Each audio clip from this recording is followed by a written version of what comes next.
La Liga has given us a 3-horse race that we haven't seen in a while. Usually it's a race between Real Madrid and Barcelona, with Atletico being little bro and trying to make some noise.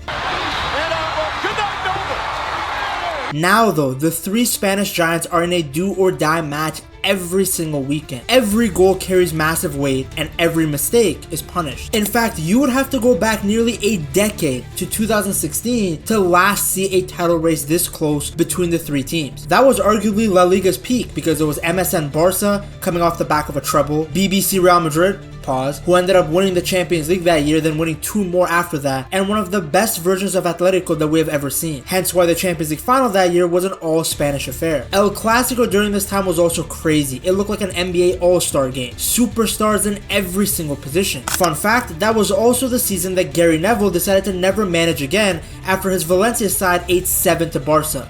No, I won't sleep well tonight, for your information. Poor Gary. His defense got penetrated more than Lily Phillips. Barca ended up winning La Liga that season by 1 point over Real Madrid on the last match day. Suarez ended up winning the Pichichi, scoring 40 goals. I took a quick look at the top goal scorers and assisters that season, then compared it to now, and I sighed a little. It's a bit sad to see, guys. I don't want to act like I'm an unk and be stuck with nostalgia bias, but you look at the list there, 3rd top goal scorer was Messi with 26. You look at the league now, the 3rd top goal scorer is Budimir of Osasuna with 15 goals. Meanwhile, a 40-year-old Lewandowski might win the Pichichi over Donatello, who's supposed to be in his prime. Anyways, that was the last time that all the 3 Spanish giants were competing with each other until the last match day. Because the years that followed were essentially all 2-horse races, with the majority of the leagues being wrapped up quite early. You look at the 2023 and 2024 season, Barca and Real Madrid respectively won the league by a 10-point margin. So without the big boy superstars, without a close title race, it seemed like Spanish football was declining, at least from an entertainment perspective.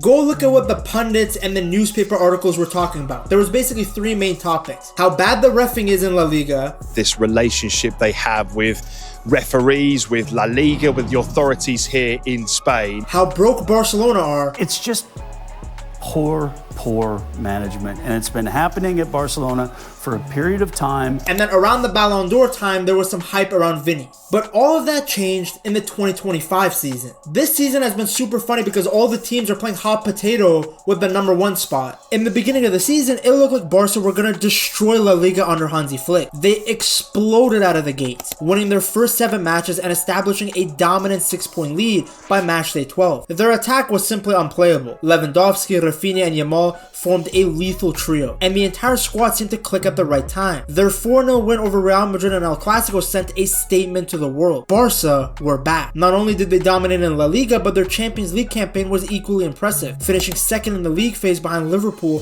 while scoring more goals than any other team. They also added the Spanish Super Cup to their collection, humiliating Real Madrid once again with a commanding 5-2 win. Real Madrid can thank Szczesny for the scoreline not being in double digits. But the thing is, football is a long season. You don't win the title in October. And as a result, over time, cracks began to show. A series of unexpected losses to Osasuna, Las Palmas, Real Sociedad, and Leganés stopped their momentum. The once dominant attack suddenly found itself struggling against teams that they really should have beaten. They were still contenders, but those missteps transformed them from a team that was leading to a team that was chasing. A lot of air taken out the balloon and saying, listen, maybe we just got a bit carried away, or maybe the media got a bit carried away. Real Madrid, on the other hand, did the reverse. Going into the season, they were the overwhelming favorites as they had secured the double the season before, and now they added Kylian Mbappe to their stacked squad. A front 3 of Vinny, Mbappe, and Rodrigo with Bellingham behind them. It felt like a cheat code. On paper, this was a team built to dominate, yet the start to their season was incredibly shaky.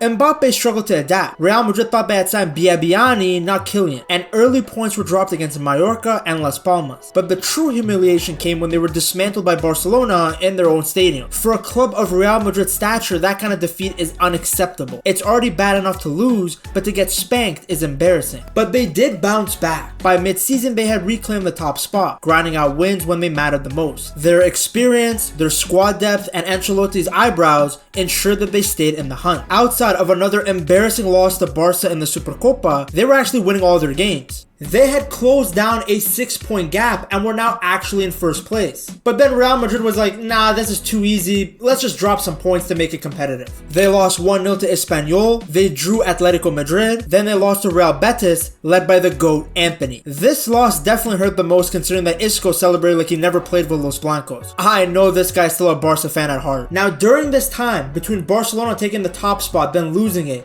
and Real Madrid taking over, Atletico, well, they were in the conversation too. In fact, at one point, it seemed like Atletico had destroyed Barca's title hopes after they pulled a classic Simeone-type win. They were under pressure all game. Barca weren't clinical, so Atletico punished them with Sorloth, who basically turns into Haaland whenever he's playing against the Blaugrana. His goal-scoring record against Barca is actually crazy. Yeah, I have such a good feeling playing in Barcelona. I think this is the 4th or 5th game I score against Barcelona here in... Simeone brings this fridge on whenever the defenders all have tired legs, and he always finds a way to score. Thankfully, in the reverse fixture, he turned back into Sean Millis. If there's one thing Diego Simeone's Atletico Madrid know how to do, it's fight until the very last second. This season in particular has been a testament to that philosophy. They have a good defense and a reputation for grinding out results, but now they also have more attacking power in the form of Julian Alvarez, who has been exceptional. They don't score as many goals as Barcelona, but they do have an ability to steal points in dramatic fashion, making them a nightmare to play against. Late equalizer against Real Madrid. Against Barca, they secured a 2-1 win with a stoppage time winner. Then they pulled off another heart-stopping result with a 4-3 thriller against Sevilla, winning once again in the dying moments. Here's the problem though. Atletico, they have the bozo gene. I don't know who Bozo is. What, is he a clown? Is he a clown? What, are you kidding me? Or what is he?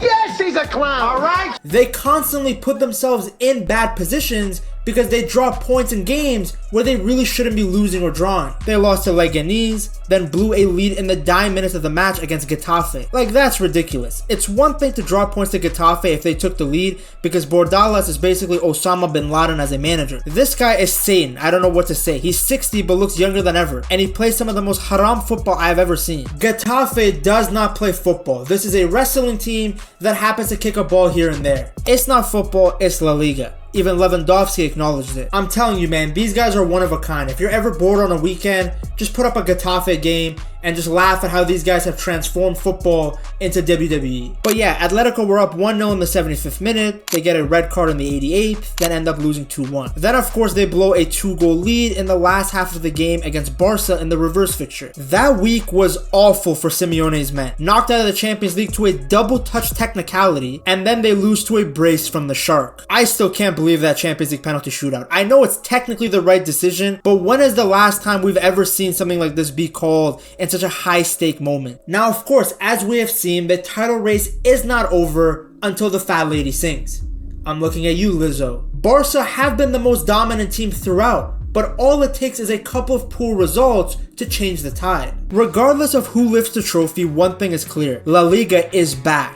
They still gotta figure out the reffing, but with Barcelona's resurgence, Atletico's improved attack, and Real Madrid's star power, Spanish football is more competitive than ever. Not just La Liga, but the world of football needs Real Madrid and Barcelona to be at the top together. The better these two teams have been historically, the more there's buzz around the sport. That's a fact. This was the first season in a long time where people were actually excited for El Clasico. Bellingham vs Pedri, Mbappe vs Yamal, Vini vs Rafinha. Entertaining, exciting, high quality football. Back in the day, this fixture had 22 stars on the pitch at the same time. World-class managers on each touchline. It seems like we are slowly returning to that. I say slowly, guys. I know that period was the golden era of football, but slowly we're getting back to that high level where everybody in the world can't wait for an El Clasico. And for fans of the sport, that's the best news possible. Now with Messi and Ronaldo no longer there, La Liga needs a player to be the face of the league. Well, Yamal, he's becoming that, and he's doing it as a teenager. To see just how good he truly is, you gotta check out this video right here.